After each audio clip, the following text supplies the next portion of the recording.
Hello everyone, कैसे हैं आप सभी। तो ये जो हम सीटेट अपने सीटेट के एग्ज़ाम के पेपर 2 की प्रिपरेशन कर रहे हैं सोशल साइंस की, इसकी इम्पॉर्टेंट टॉपिक की सीरीज़ चल रही है जिसका हम डे 6 करेंगे आज। इससे पहले मैं आपको 5 डेज़ करा चुकी हूँ। तो उसका जो आपका लिंक होगा प्लेलिस्ट का वो आपको डिस्क्रिप्शन में मिल जाएगा, वहाँ से जाके आप बाकी के डेज़ का भी देख सकते हैं। अगर आपने सीटेट के एग्ज़ाम की प्रिपरेशन अब तक भी शुरू नहीं करी है, तो आप इस सीरीज़ को देख सकते हैं। इसके बाद देखने के बाद भी आपको काफ़ी अच्छा स्कोर अपना देखने को मिल सकता है। तो इसलिए ये इम्पोर्टेंट टॉपिक की सीरीज़ है। इसमें सारे इम्पोर्टेंट टॉपिक्स मैं कवर करा रही हूँ जिन-जिन से एग्ज़ाम में क्वेश्चंस पूछे गए हैं। और इस बार आपका जुलाई जो 24 में एग्ज़ाम हुआ था, उसमें जो नए टॉपिक से क्वेश्चन आए हैं वो भी मैं साथ के साथ करा रही हूँ। तो आप इसको ज़रूर ध्यान से देखें, एग्ज़ाम में के लिए आपकी काफ़ी हेल्प रहेगी। ठीक है? चलिए आज जो हम टॉपिक है वो हम अपना शुरू करते हैं। ये इसी बार जुलाई में आपका एक क्वेश्चन आया है इस टॉपिक से, पॉपुलेशन कंपोज़िशन से। तो मैंने सोचा कि इस टॉपिक को भी इंट्रोड्यूस कराया जाए, क्योंकि हो सकता है कि जो टॉपिक इस बार पूछे गए हैं वो अब आपके दिसंबर के एग्ज़ाम में भी रिपीट हो जाएँ। पॉपुलेशन कंपोजिशन क्या होता है? आपने अगर देखा होगा कि किसी भी जगह की जो कंट्री की जो पॉपुलेशन होती है, उससे पता चलता है कि उसका लेवल क्या है, उसका इकोनॉमिक डेवलपमेंट के बारे में। जैसे कि अगर आप देखें, बांग्लादेश हो गया या जापान हो गया, दोनों की डेंसली पॉपुलेटेड हैं, लेकिन जो जापान है, वो इकोनॉमिकली काफ़ी डेवलप्ड है बांग्लादेश से। To understand the role of a people as a resource, we need to know more about their qualities. People vary greatly in their age, sex, literary level, health condition, occupation and income level. ये सारी चीज़ें आपको इसमें समझ में आती हैं। It is essential to understand these characteristics of the people. और लोगों की ये कैरेक्टरिस्टिक्स को समझना काफ़ी ज़्यादा ज़रूरी है। Population composition refers to the structure of the population. मतलब पॉपुलेशन कंपोजिशन के थ्रू आप पॉपुलेशन का मेनली स्ट्रक्चर को समझते हैं। वो आप किस तरीके से समझते हैं और क्वेश्चन किस तरीके से आपका पूछा गया था, ये आपको आगे अभी समझ में आएगा। जैसे कि the composition of population help us to know how many are males. जैसे कि जो पॉपुलेशन का कंपोजिशन है वो हेल्प करता है आपको समझने के मेल्स और फीमेल्स कितने हैं किसी भी कंट्री में, किस एज ग्रुप से वो बिलोंग करते हैं, कितने वो एजुकेटेड हैं और किस टाइप का वो व्यवसाय करते हैं या एम्प्लॉयड हैं या नहीं है, उनकी इनकम लेवल क्या है, उनकी हेल्थ कंडीशंस क्या हैं। ये सारी चीज़ें आपको पॉपुलेशन कंपोजिशन में पता चलती हैं। एक interesting way of studying the population composition of a country is by looking at the population pyramid. अगर आपको किसी भी कंट्री के पॉपुलेशन कंपोजिशन को समझना है तो उसके लिए आपका सबसे अच्छा है कि आप उसके पॉपुलेशन पिरामिड को समझें, जिसको आप क्या बोल सकते हैं, एज सेक्स पिरामिड, ये आप बोलते हैं। अगर हम आगे देखते हैं पॉपुलेशन पिरामिड क्या होता है, यहाँ पर ये आप देख सकते हैं, ये है आपका पॉपुलेशन पिरामिड। ये क्या-क्या शो करता है, a total population divided into various age groups. जैसे कि ये क्या है, ये यहाँ पर आपके एज ग्रुप हैं। ये पॉपुलेशन पिरामिड शो करता है 5 टू 9 ईयर्स, 10 टू 14 ईयर्स, ठीक है। जैसे यहाँ पर आप देख सकते हैं 0 टू 4 से लेके 85 प्लस तक है, ये एज ग्रुप्स है। जैसे कि यहाँ से लेके 10 टू 14 तक के कितने लोग हैं, उसके बाद 64 तक के कितने अडल्ट्स आ जाते हैं और उसके बाद 65 प्लस 60 प्लस जो ओल्ड एज में आते हैं। अब ये जो है the percentage of the total population सब divide into males and females. यहाँ पर ये ब्लू वाला आप मेल का देख सकते हैं और ये जो रेड वाला है ये फीमेल का है। In each of these groups, ठीक है, इन ग्रुप्स में, और ये परसेंटेज है यहाँ पर जो शो की गई है, ठीक है। अब हम अलग अलग कंट्री का देखेंगे। जैसे कि आपकी बुक में 3 कंट्री का ही दिया हुआ है। Population pyramid of Kenya. इस बार जो जुलाई 24 में जो क्वेश्चन आया है पॉपुलेशन पिरामिड ऑफ कीनिया से आया है। उसके बाद हम देखेंगे इंडिया का और उसके बाद हम समझेंगे जापान का। तीनों को मैं आपको अच्छी तरीके से समझाऊँगी। पहले हम समझ लेते हैं the shape of the population pyramid tells the story of the people living in that particular country. उस कंट्री में जो लोग रह रहे हैं उनकी स्टोरी आपको पॉपुलेशन पिरामिड बताता है। अब तीनों पॉपुलेशन पिरामिड में आप कंपेयर करते हैं तो ये एक तरीके से इस कर्व में है। नीचे से पूरा ब्रॉड है और ऊपर से एकदम पतला हो जाता है। अगर आप इंडिया के पिरामिड को देखते हैं तो ये नीचे से इतना ज़्यादा ब्रॉड नहीं है, ठीक है, लेकिन एक ऊपर से जाके ये भी कम हो रहा है। अगर आप जापान का देखते हैं, तो जो उनका यंग अडल्ट्स वाला पोर्शन है वो काफ़ी ब्रॉड है, ना कि नीचे से ये ज़्यादा ब्रॉड है। तो अगर हम समझने की कोशिश करते हैं, the number of children below 15 years are shown at the bottom and reflect the level of birth. 14 years से नीचे के जो बच्चे होते हैं वो कितना जन्म दर उनकी कितनी है ये शो करता है। जैसे कि यहाँ पर आप देखते हैं तो सबसे ज़्यादा ये आपका किसमें है, ये आपका कीनिया में है, उसके बाद इंडिया में है और उसके बाद आपका जापान में आता है। The size of the top shows the number of aged people. जो टॉप है आपका 65 के बाद में ये शो करता है एज्ड पीपल्स को। जैसे कि यहाँ पर मेल कम है लेकिन फीमेल ज़्यादा है इंडिया में। अब and reflects the number of deaths, और कितनी आपकी मृत्यु दर क्या है ये भी शो करता है। The population pyramid also tells us how many dependents there in a country. और पॉपुलेशन पिरामिड आपको ये भी शो करता है कि कितने ज़्यादा लोग डिपेंडेंट हैं, ये भी आपका शो करता है। There are two groups of dependents के दो ग्रुप होते हैं। यंग डिपेंडेंट होते हैं जो कि 15 साल से नीचे के हो गए, वो ही तो डिपेंडेंट होते हैं, वही तो अर्निंग नहीं होते हैं। एंड जो एल्डरली होते हैं जो कि 65 ईयर्स के बाद में होते हैं। क्यों? क्योंकि 60 ईयर्स पे आपका रिटायरमेंट हो जाता है, 60-62 पे, उसके बाद आप डिपेंडेंट वाली एज में आ जाते हैं। Those of the working age है इकोनॉमिकली एक्टिव, और वो उसके बीच की जो एज है वो वर्किंग एज है। जैसे कि ये वाली जो एज है ये आपकी वर्किंग एज है जो कि इंडिपेंडेंट है। The population pyramid of a country which birth and death rate both are high is broad at the base and rapidly narrow towards the top।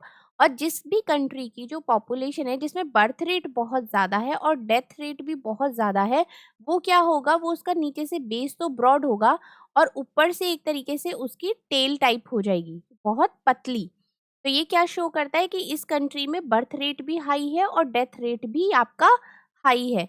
This is because although many childrens are born, बहुत सारे बच्चे पैदा तो हो रहे हैं लेकिन उन इन्फेंसी में ही उनकी मृत्यु भी काफ़ी ज़्यादा हो रही है।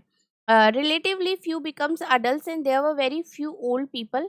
बहुत कम लोग ही यहाँ पर अडल्ट हैं और ओल्ड एज में भी काफ़ी कम है। This situation is typified by the pyramid shows of Kenya. और ये जो सिचुएशन है आप कीनिया वाले पिरामिड में अच्छी तरीके से देख के समझ सकते हैं। आपको समझ में आया पॉपुलेशन पिरामिड क्या है? इस बार कीनिया से पूछा है, हो सकता है आपका इस बार इंडिया से पूछ ले या आपका जापान से पूछ ले। इससे बाहर, तीनों से बाहर नहीं आएगा क्योंकि यही तीनों आपकी एनसीईआरटी की बुक में है। अब अगर हम आगे देख लेते हैं, in countries where death rate specially amongst the very young are decreasing, the pyramid is broad in the younger age group. Pyramid क्या है, वो ब्रॉड होगा यंगर एज ग्रुप में, जहां पर जो आपका डेथ रेट है वो कम हो रहा है। Because more infants survive to adult, जो इन्फेंट्स हैं वो अडल्ट तक भी सर्वाइव कर रहे हैं। This can be seen in the pyramid of India. ये आप किस में देख सकते हैं? आप इंडिया के पिरामिड में देख सकते हैं। जैसे कि यहाँ से यहाँ तक देखेंगे, उसके बाद यहाँ पे भी ये अभी ब्रॉड है, बहुत ज़्यादा नैरो नहीं हुआ है। इट मीन्स जो यहाँ पे बच्चे पैदा हो रहे हैं वो यहाँ तक भी जी रहे हैं। ठीक है, ये शो कर रहा है। Such population contain a relatively large number of young people and which means a strong and expanded labour force. ये क्या है, अगर जहाँ पर यंग लोग ज़्यादा होंगे तो वहाँ पर जो लेबर फोर्स है वो भी तो ज़्यादा है। जैसे कि जापान हो गया। Low birth rate make the pyramid narrow at the base. यहाँ पे क्या है, बर्थ रेट जो है वो लो है लेकिन जो ये वाली चीज़ है ये ब्रॉड है। तो यहाँ पे जो ये लेबल है, लेबर है, ये यहाँ पर काफ़ी ज़्यादा है।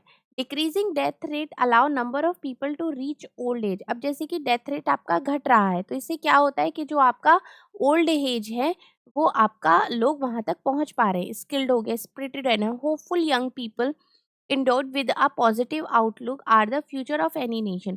और किसी भी अगर हम नेशन की बात करते हैं तो जितने भी यंग लोग हैं वही तो फ्यूचर कहते हैं ना, कि भाई ये नौजवान ही तो आगे देश का भविष्य बनाने वाले हैं। वी इन इंडिया, अगर हम इंडिया की बात करते हैं, are fortunate to have such a resource. हम काफ़ी अपने आप को काफ़ी समझते हैं अच्छा कि हमारे पास ये रिसोर्स है, क्योंकि अगर आप यंग एज देखें यहाँ से लेके यहाँ तक तो 49-50 तक भी अच्छी खासी यहाँ पर स्ट्रेंथ है। They must be educated and provided skills and opportunity to become able and productive. अब आपने यहाँ पे तीनों पिरामिड अच्छे तरीके से समझ ली। They must be educated and powerful skills and opportunity to become able and productive. ठीक है, तो ये तीनों पिरामिड आपने अच्छी तरीके से क्लियर कर लिए होंगे। अब इससे रिलेटेड जो क्वेश्चन आया था किस तरीके से पूछा गया था वो मैं आपको दिखाती हूँ। ये यहाँ पे आपका क्वेश्चन है, the population pyramid with big base and skinny top. Big base हो गया आपका ये, और स्किनी टॉप हो गया आपका ये, इस तरीके से। ये ये किसका था? ये आपने देखा था, ये पिरामिड किसका शो है, ये कर रहा है, ये आपका है कीनिया।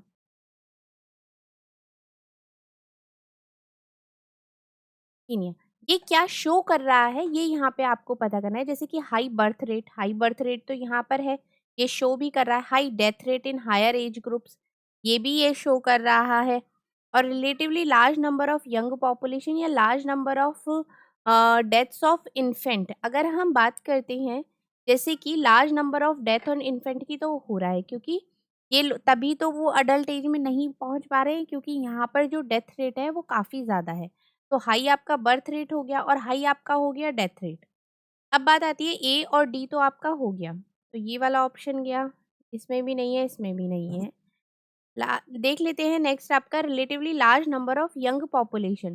तो यंग पॉपुलेशन है आपकी यहाँ पर, ये रहा।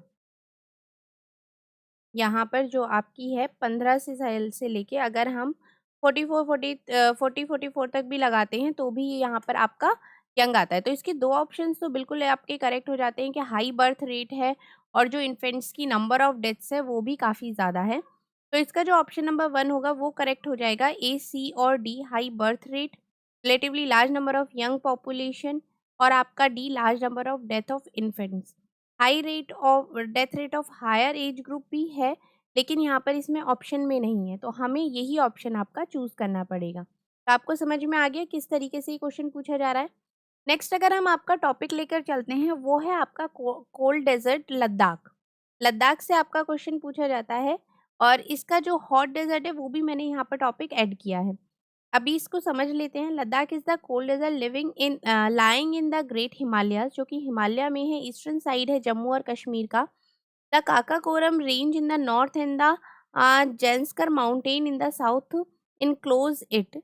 Several rivers flow through Ladakh. Ladakh से बहुत सारी नदियाँ निकलती हैं, जैसे कि आपका इंडस हो गया, मोस्ट इम्पॉर्टेंट है among them the rivers from the valley and gorge. Several glaciers are found in Ladakh, for example the Gangri glacier. मतलब ये नाम आपको याद रखने हैं ग्लेशियर का, और कौन सी रिवर लद्दाख से होकर गुजरती है, इंडस, वो भी। The altitude in Ladakh varies from about 3000 metre in Kargil to more than 8000 metre in the Karakoram. Due to its high altitude की वजह से यहाँ का जो क्लाइमेट है वो बहुत ज़्यादा ठंडा रहता है।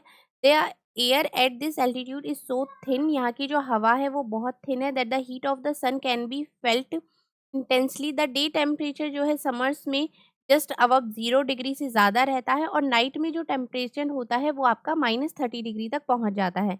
It is freezing cold in the winters, में फ्रीजिंग कोल्ड होता है व्हेन द टेम्परेचर में रिमेन बिलो -40 डिग्री होता है कभी कभी। As it lies in the rain shadow of the Himalayas there is a little rainfall. यहाँ पर क्या होता है, यहाँ कम बारिश होती है। As low at 10 centimetre every year, the area experiences freezing wind and burning hot sunlight. You will be surprised to know that if you sit in the sun with your feet in the shade, you may suffer from both sunstroke। मतलब अगर आपका पैर धूप में जा रहा है और आपकी बॉडी छाँव में है, तो आपको सनबर्न बहुत अच्छे से डिफरेंस दिखाई दे जाएगा। ऐसा है वहाँ पर। अब इससे रिलेटेड क्वेश्चन क्या आया था, ये देख लेते हैं। पहले तो ये आप यहाँ पर देखिए, ये है लद्दाख, हिमालयाज़ में।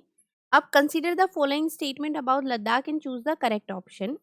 जैसे कि several rivers flow through Ladakh, बिल्कुल, बहुत सारी नदियाँ हैं जो लद्दाख से होकर गुजरती है, जिसमें कि आपका इंडस जो है वो मेन है। Due to high altitude the climate is extremely cold, बिल्कुल करेक्ट है, बहुत ज़्यादा ठंड वहाँ पर होती है। Despite being in the rain shadow of Himalayas there is high rainfall.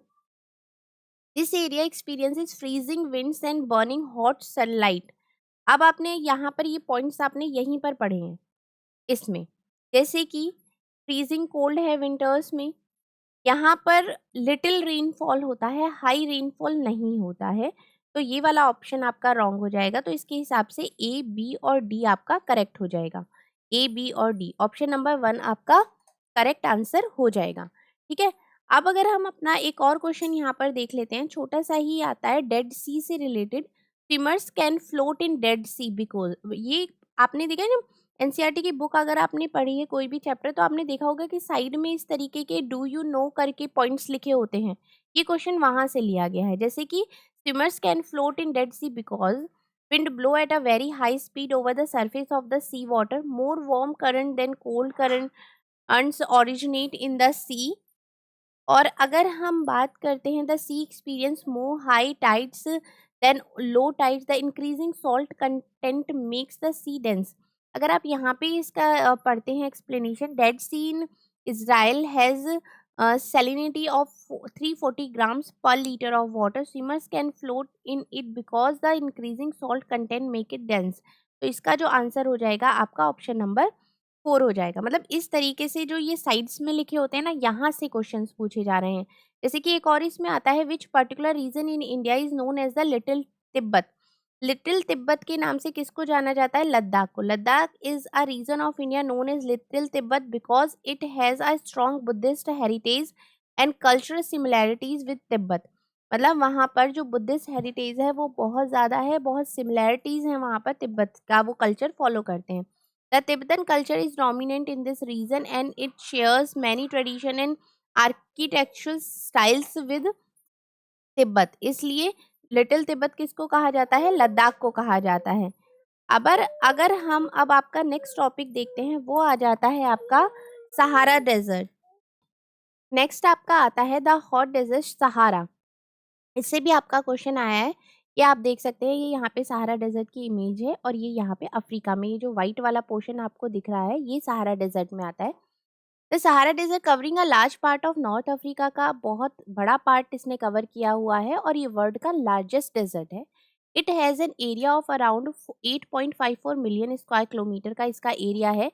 ये जो है ये 11 कंट्रीज को टच करता है। वो कौन कौन सी हैं? वो आपकी होती हैं Algeria, Chad, Egypt, Libya, Mali, Mauritania, Morocco, niger, Sudan, tunisia and western sahara. When you think of a desert is a picture that immediately comes to your mind that is of sand. अगर हम किसी भी एक रेगिस्तान की बात करते हैं तो हमारे दिमाग में क्या इमेज बनती है कि वहाँ पर रेत ही रेत होगा। But beside the worst stretches of sand, Sahara desert cover है। There are also gravel plains भी है, एलिवेटेड प्लेट्यूज भी हैं और रॉकी सरफेस भी है। दीज रॉकी सरफेस में be more than 2500 metre high at some place है और कभी कभी ये बहुत ऊंचाई पर भी है। जैसे आप ये देख सकते हैं, ये आपके रॉकी सरफेस है, इसको रॉकी सरफेस कहा गया है। अब क्वेश्चन क्या इससे आया था, यहाँ पर ये साइड में जो डू यू नो करके दिया होता है उसमें था, you will be surprise to know that present day Sahara once use to be a lush green plain है। वहाँ पर केव पेंटिंग्स जो वहाँ पर मिली हैं वो क्या शो कर रही हैं? There use to be rivers हैं, क्रोकोडाइल्स हैं, एलिफेंट्स हैं, लायन है, जिराफ है, ऑस्ट्रिच है, शीप, कैटल एंड गोट्स व कॉमन एनिमल्स थे। जो केव पेंटिंग वहाँ पर मिली है उसमें ये शो हुआ है। But the change in climate has change to a very hot and dry region. अब आपका जो क्वेश्चन यहाँ पर पूछा गया था वो दो स्टेटमेंट थे, दोनों में से आपको चूज करना था। Sahara one use to be a lush green plain, अभी आपने पढ़ा, बिल्कुल करेक्ट हो जाता है। Statement B, cave painting in Sahara desert depicts river, crocodile, elephant, lion, cattle and goat. Both statements are correct. तो both A and B are true. ये आपका करेक्ट हो जाता है। तो इस तरीके से अगर देखा जाए तो ये ऐसे जो टॉपिक्स हैं इनसे आपके क्वेश्चंस पूछे जा रहे हैं। मैं एक एक टॉपिक को और क्वेश्चन से रिलेट करके आपको पढ़ा रही हूँ। तो ये आपके मोस्ट इम्पॉर्टेंट है। क्वेश्चंस हो गए या टॉपिक्स हो गए, ये सीटेट में आपके रिपीट होते हैं। तो अगर आपने अभी तक पूरे चैप्टर्स भी नहीं देखे हैं, कोई तैयारी भी नहीं करी है, तो ये आप जो मोस्ट इम्पॉर्टेंट टॉपिक्स की जो सीरीज़ है, इसको भी आप देख सकते हैं, तो भी आपके बहुत अच्छा स्कोर होगा और आपका सीटेट का एग्ज़ाम क्लियर हो जाएगा। अगर वीडियो अच्छी लग रही है तो लाइक भी करें और शेयर भी करें। जो लोग सीटेट की प्रिपरेशन कर रहे हैं, वो हमारे साथ जुड़ सकते हैं। Thank you so much.